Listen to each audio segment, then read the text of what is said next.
Track پہ چلتے ہیں تو وہ خانے وال پہنچنے سے پہلے بہت سارے چھوٹے چھوٹے اسٹیشن بھی آتے ہیں, ان کو نمٹانا پڑتا ہے. ایک صاحب نے ہم سے مسئلہ پوچھا کہ بھائی بیت اللہ کی طرف پاؤں کرنا کیسا ہے. میں نے کہا بے ادبی ہے. میں نے کہا قرآن حدیث سے ثابت کریں کہ بیت اللہ کی طرف پاؤں کرنا ناجائز ہے. میں نے کہا قرآن سے اتنا ثابت ہے کہ وَمَن يُعَظِّمْ شَعَائِرَ اللَّهِ, جو شاعر اللہ کی تعظیم کرتا ہے, فَإِنَّهَا مِن تَقْوَى الْقُلُوبِ, یہ دل کے تقوی کی علامت ہے. یعنی قرآن حدیث میں اتنا ہے کہ بیت اللہ کی تعظیم کرو.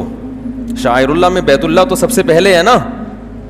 اب تعظیم کا طریقہ کیا ہوگا یہ عرف بتائے گا. یہ کون بتائے گا؟ عرف.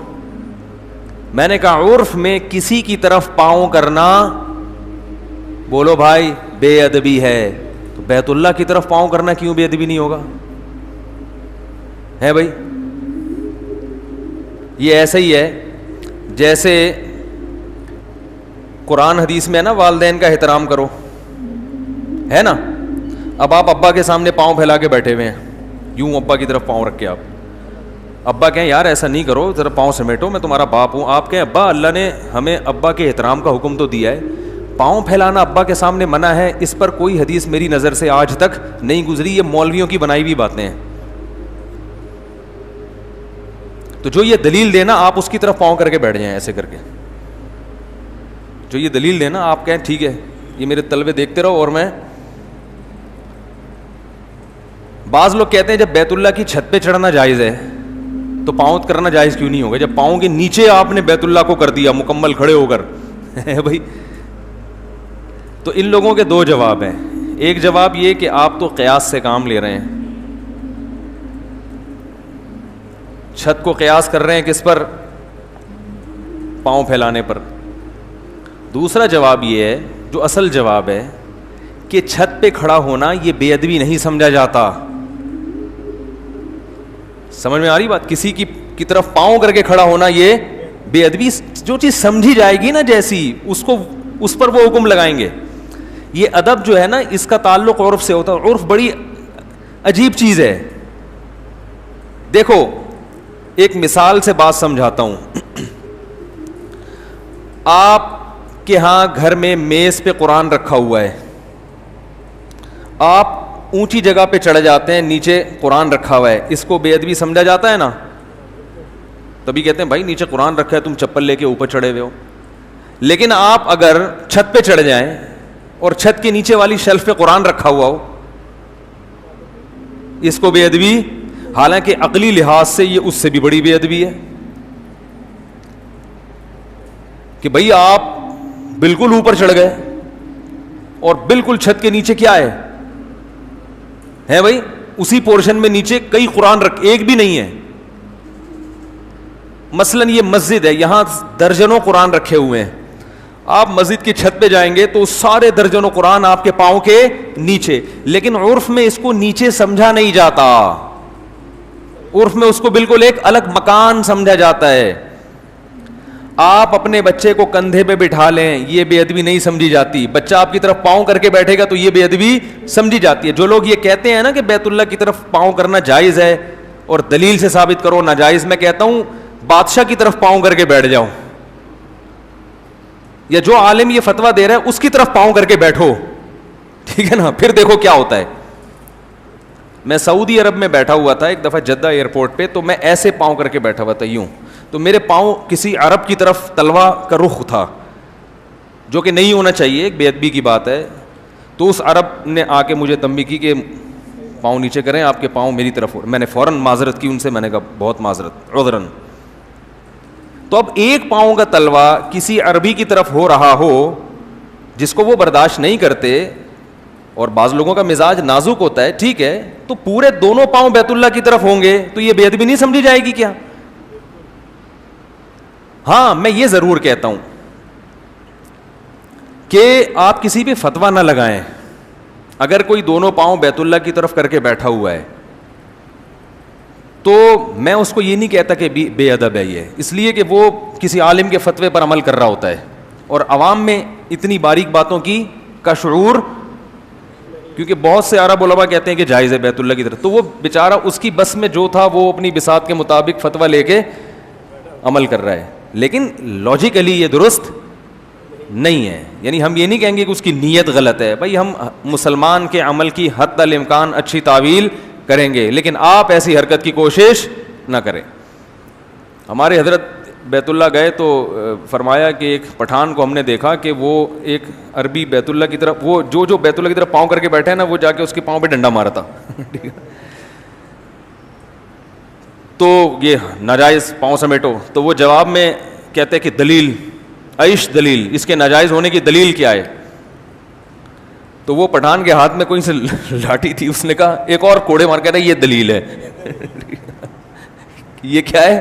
یہ دلیل ہے. تو بوڑھا آدمی تھا تو اس کو کچھ کہتے نہیں تھے, وہ احترام کرتے تھے. آپ یہ حرکت نہ کریں ورنہ وہ آپ اندر ہو جائیں گے. تو عرف کا تعلق کس سے ہوتا ہے میرے بھائی؟ بعض لوگ یہ دلیل دیتے ہیں کہ نبی صلی اللہ علیہ وسلم نے, اچھا ہاں, نبی صلی اللہ علیہ وسلم نے جو اپنی بیٹھک بنائی تھی بیت اللہ کے قریب, تو اس میں پیٹھ کس کی طرف ہو رہی تھی؟ بیت اللہ کی طرف. تو پیٹھ بیت اللہ کی طرف کرنا یہ ضرورت ہے. ادب اتنا ہے جو کہ حرج نہ ہونا شروع ہو جائے. اگر پشت کو بھی حرام کر دیا جاتا نا تو پھر بڑا حرج تھا, کیونکہ لاکھوں حاجی آتے ہیں طواف کر کے نکلتے ہیں, وہ پیٹھ نہیں کرتے, کتنی ایک مصیبت کھڑی ہو جاتی.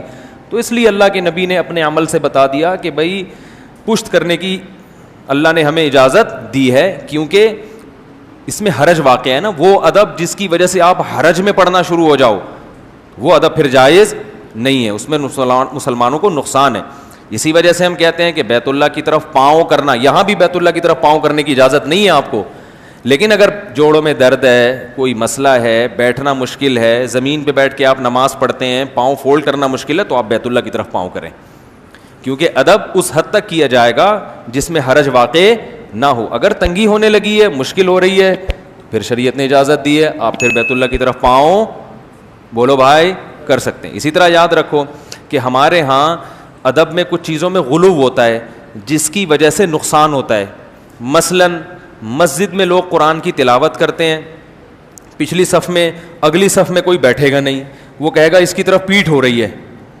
بھائی پیٹھ تو ہو رہی ہے, لیکن اگر اس عمل پہ پابندی لگا دی جائے تو پھر تو قرآن کی تلاوت ہی رک جائے گی نا.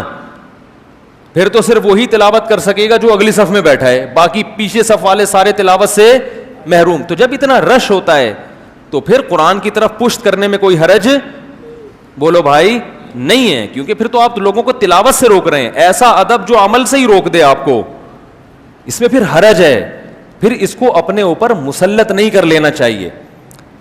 اس لیے جو سعودی عرب میں یہ ایسا ہوتا ہے کہ آپ نے دیکھا ہوگا قرآن کی تلاوت کرنے پیچھے بھی بندہ بیٹھا ہوا ہے, اس سے پیچھے بھی بیٹھا ہوا ہے, جہاں جگہ ملے آپ قرآن کی تلاوت کریں, اس سے آگے آ کے اگر کوئی بیٹھتا ہے اس کی پشت قرآن کی طرف ہو رہی ہے تو انشاءاللہ اس میں گناہ نہیں ہوگا, کیونکہ اس کی ضرورت ہے. مجمع جہاں زیادہ ہوتا ہے وہاں اتنا احتیاط کرنا ہے کہ پیٹھ بھی نہ ہو, یہ ممکن نہیں ہے.